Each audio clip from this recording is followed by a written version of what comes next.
नमस्कार मित्रों, आज की इस वीडियो में मैं आप सभी से शेयर करूंगी जितिया व्रत का नहाय खाए नियम।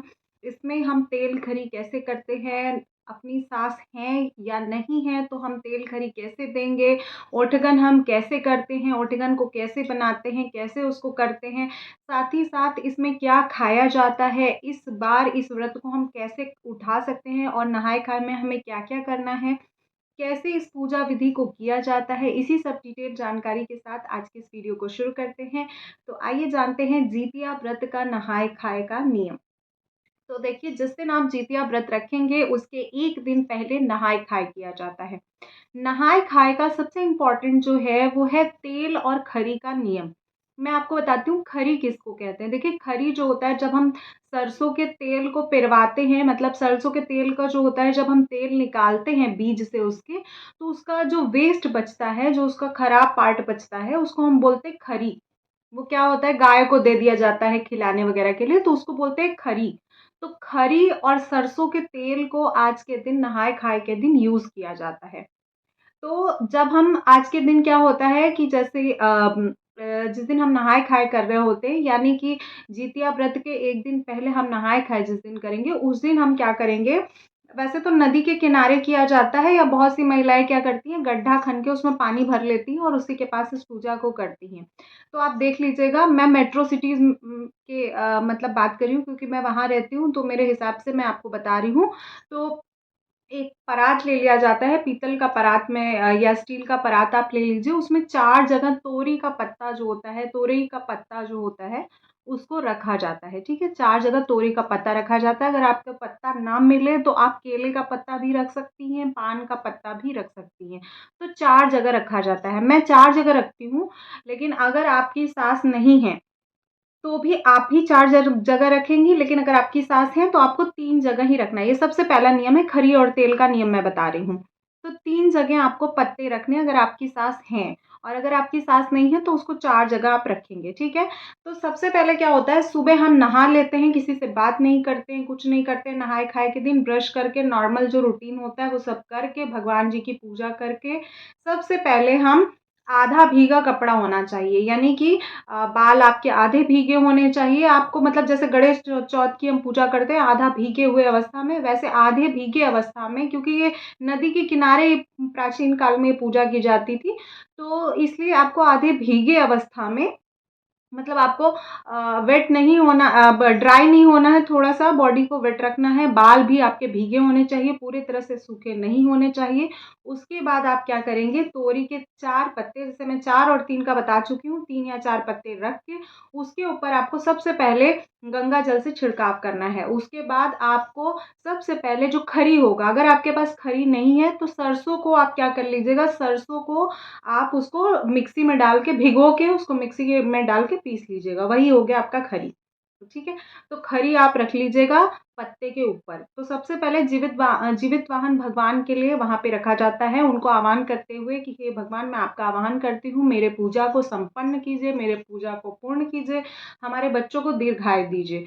उसके बाद दूसरा होता है चीलों के लिए, तो एक पत्ते पे हम चीलों के लिए रखते हैं, उसके बाद एक सियानी के लिए रखा जाता है, तो 3 जगह रखा जाएगा। लेकिन क्योंकि मेरी सास नहीं है तो मैं चौथी जगह भी रखती हूँ, तो वो जो है वो पितरों के लिए रखा जाता है। तो 3 जगह इस तरह से आप रख लीजिएगा। उसके बाद गंगा जल से स्नान कराएँगे, उसके बाद खरी देंगे, खरी देने के बाद तेल डाला जाता है। तो तेल 3 बार डाला जाता है, जैसे मैं कटोरी में ले लेती हूँ सरसों का तेल, उसको 3 बार डालेंगे। जीवित वाहन भगवान के ऊपर जब डाल रहे हैं तो उनका नाम लेते हुए डाल दीजिए 3 बार, उसके बाद चीलों के ऊपर 3 बार, उसी के बाद सियारन के ऊपर और फिर पितृ देवता के ऊपर आप डालेंगे, तो वो आपकी सास को मिल जाएगा। तो चौथी जगह पर आप अपनी सास को आप अपना खरी और तेल आपकी सास के लिए होता है, अगर आपकी सास जीवित है तो वहाँ मत दीजिए। उसके बाद लगाया जाता है सिंदूर। सिंदूर जो लगाया जाता है वो सिंदूरे से ही लगाया जाता है, जो शादी का सिंदूरा होता है उसी से लगाया जाता है, ठीक है? तो सिंदूरे से 3 बार जीवित वाहन भगवान के ऊपर जब आप लगाएँगे तो 3 बार उसको आपको इस अंगुली का प्रयोग करते हुए सिंदूरे से सिंदूर निकाल के पत्ते के ऊपर ही आप 3 जगह उसको टीक दीजिएगा, ठीक है? उनका नाम लेते हुए कि भगवान मेरी पूजा, मेरा संकल्प पूर्ण हो। ठीक है? उसी तरह से आपको नेक्स्ट पत्ते पे, चीलों पे और सियारों पे करना है। अगर आपकी सास सुहागन मरी हैं तो आप साँस वाला जो अलग से पत्ता निकलता है, उस पे भी 3 बार सिंदूर टीका जाता है, आप वहाँ पे भी टीक दीजिएगा। उसके बाद दिया जला के रखा जाता है और उसके बाद धूप बत्ती जलाई जाती है। उसके बाद आप नॉर्मल चाय-पानी पी सकते हैं, घर में जाके आराम से अपना जो आपको बनाना है, ओठगन बनाना है और जो आपको सब्ज़ी बनानी है, पूड़ी बनानी है, पुआ बनाना है, जैसा आपके यहाँ सिस्टम हो वैसा आपको बना लेना है। मेरे यहाँ क्या सिस्टम है मैं आपसे शेयर कर रही हूँ। उसके बाद जब ये सारा चीज़ हम कर लेते हैं तो फिर एक केले का पत्ता या तोरी का पत्ता फिर से हम 3 जगह लगाते हैं। केले का पत्ता बड़ा होता है तो हम उसको 2 ही जगह या 3 जगह लगाते हैं। सबसे पहला पत्ता जो होता है, पत्ते को आप काट लीजिएगा, केले का पत्ते का लेंगे तो आप उसको काट लीजिएगा या पान के पत्ते पे भी आप कर सकते हैं। ठीक है? डिस्पोज़ल वगैरह पे मत कीजिएगा और जो इको फ्रेंडली चीज़ें हैं उसी पे कीजिएगा। उसके ऊपर सबसे पहले आपको सिंदूर टीकना है, उसको गंगा जल से पवित्र करना है, उसके बाद सिंदूर टीकना है। उसके बाद सबसे पहले जो चूड़ा होता है, चूड़ा जिसको बोलते हैं पोहा, पोहा रखा जाता है जिमुतवाहन भगवान के लिए। वहाँ पे पोहा रखा जाएगा, उसके बाद बहुत से लोग पोहा दही में भिगो के रखते हैं, तो आप अपने यहाँ का देख लीजिएगा, हमारे यहाँ पर दही अलग से रखी जाती है। तो चूड़ा आप रखेंगे, फिर दही रखेंगे, उसी तरह से चीलों के लिए, फिर सियारनों के लिए, वो एक ही मतलब पत्ते का 3 पार्ट बनाएँगे और 3 पार्ट में सेकंड पार्ट पर चीलों सियारों के लिए रखा जाएगा। उसके बाद लास्ट होता है अगर आपकी सास नहीं है, तो के लिए आप अपने सास के लिए भी वहाँ पर रखेंगे। तो इस तरह से जो भी आप व्रत पूजा करेंगे वो आपके सास को भी मिलता है। उस जो व्रत का पुण्य फल होता है वो उनको भी मिलता है। तो व उस दिन वहाँ पर उस पत्ते पर भी पूजा की जाती है। तो इस तरह से आपको चूड़ा और दही निकालना होता है, सिंदूर टीक देना होता है। ये जो जो केले का पत्ता और ये सारा काम मैं बता रही हूँ, ये उसी जगह पर मैं करती हूँ जहाँ पर तोरी का पत्ता, खरी तेल दिया जाता है, वहीं पर इस कार्य को भी किया जाता है।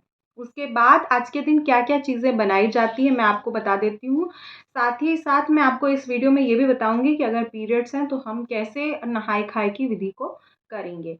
तो देखिए, आज के दिन जो है नूनी का साग बनाया जाता है। नूनी का साग जो है वो सरसों के तेल में बनाया जाता है। आप अपने यहाँ का देख लीजिएगा। नॉर्मल मिर्चा और जीरा देके छौंका लगा के उसके ऊपर नूनी का साग डाल दिया जाता है और उसको बना लिया जाता है और झिंगुनी की सब्ज़ी बनाई जाती है। ऐसा कुछ नहीं हमारे यहाँ नमक खाने का कोई वो नहीं है। बहुत से लोगों का नमक होता है और ये लहसुन प्याज का होता है। तो मेरे यहाँ लहसुन प्याज को ना बल्कि झींगे की सब्ज़ी नॉर्मल बनाते हैं और मिर्चा डाल के और मेथी दाना डाल के और नमक डाल देते हैं।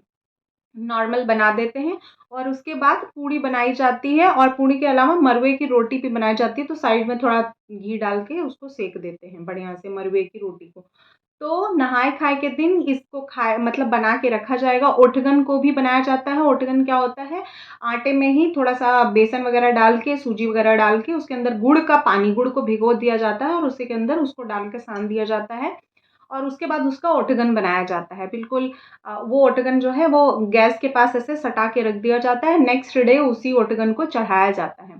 जब हम चीलो सियारनों के लिए भोजन निकालते हैं, नेक्स्ट डे सरगी के टाइम उसी टाइम हम निकालते हैं। तो ये थी नहाए-खाए की संपूर्ण विधि। जैसा कि आप सभी को पता है अश्विनी मास के कृष्ण पक्ष की सप्तमी तिथि को ये चीज़ें की जाती है, यानी जो नहाए-खाए की विधि होती है वो की जाती है और अष्टमी तिथि को व्रत रखा जाता है। तो अष्टमी तिथि को यानी सुबह 3 साढ़े 3 बजे के आस-पास हम लोग सरगी करते हैं। सरगी में आप सारी चीज़ें खा सकते हैं नॉर्मली, लहसुन प्याज के बिना हम लोग खाते हैं, आप अपने यहाँ का देख लीजिएगा। सारी चीज़ें आप मोस्टली खा सकते हैं। कोशिश कीजिए कि जो हमने पूड़ी बनाई थी, झींगा का साग बनाया था, ये सारी चीज़ें आप खा लीजिएगा। जो दही चूरा होता है, बहुत सारी जगहों पर दही चूरा का भी नियम होता है कि आज के दिन जिस दिन हम व्रत रहते हैं और जिस दिन नहाए-खाए का नियम होता है, तो जो जिमुतवाहन भगवान के लिए हम भोग लगाते हैं केले के पत्ते में, उनको आवाहन करते हुए, वो वाला भोग जो है, वो आप सभी बच्चों को और आप खुद भी खा सकते हैं और उसको सरगी में भी खा सकते हैं और अपने हस्बैंड को भी आप दे सकते हैं। तो ये थी संपूर्ण नहाए-खाए नियम विधि। लास्ट में एक क्वेश्चन ले लेती हूँ, पीरियड्स में हम इस व्रत को, इस नहाए-खाए के नियम को हम कैसे करेंगे? क्योंकि 3 दिन का ये महाव्रत है, तो इसीलिए इसमें जो नियम होते हैं, वो बहुत ही डिटेल में होते हैं और बहुत ही ध्यान से इसको करना चाहिए। तो अगर आप ये सारी चीज़ें नहीं कर सकते हैं, तो आपकी जगह पर या तो आपके बच्चे कर सकते हैं या तो आपके हस्बैंड कर सकते हैं। जो सास के लिए पोहा और दही निकाला जाता है, वो ब्राह्मण को दे दिया जाता है। अगर आप ब्राह्मण ना मिले आपको, तो आप गऊ को भी खिला सकते हैं, वो भी खा सकते हैं, ठीक है? और जो चिलो सियारो वाला होता है, वो पत्ता आप किसी भी पक्षी को खिला सकते हैं, किसी भी जंतु को खिला सकते हैं। कोई ना मिले तो आप गाय को वो भी खिला सकते हैं। लेकिन जो जीमूत वाहन भगवान को चढ़ता है, वो घर में बच्चों को और आपको खाना चाहिए, और वो सर्गी के दिन भी हमारे यहाँ पर विशेष खाया जाता है। तो आप अपने यहाँ का नियम देख के इस तरह से आप व्रत को कर लीजिएगा। आप सभी जो भी महिलाएँ पहली बार इस व्रत को कर रही हैं, जो भी लोग जीवित पुत्रिका के व्रत को धारण करें, उन सभी को मेरी तरफ से ढेर सारी शुभकामनाएँ। उनके बच्चों की आयु दीर्घ हो, उनके बच्चे स्वस्थ रहें, इसी मनोकामना के साथ मिलती हूँ नेक्स्ट वीडियो में।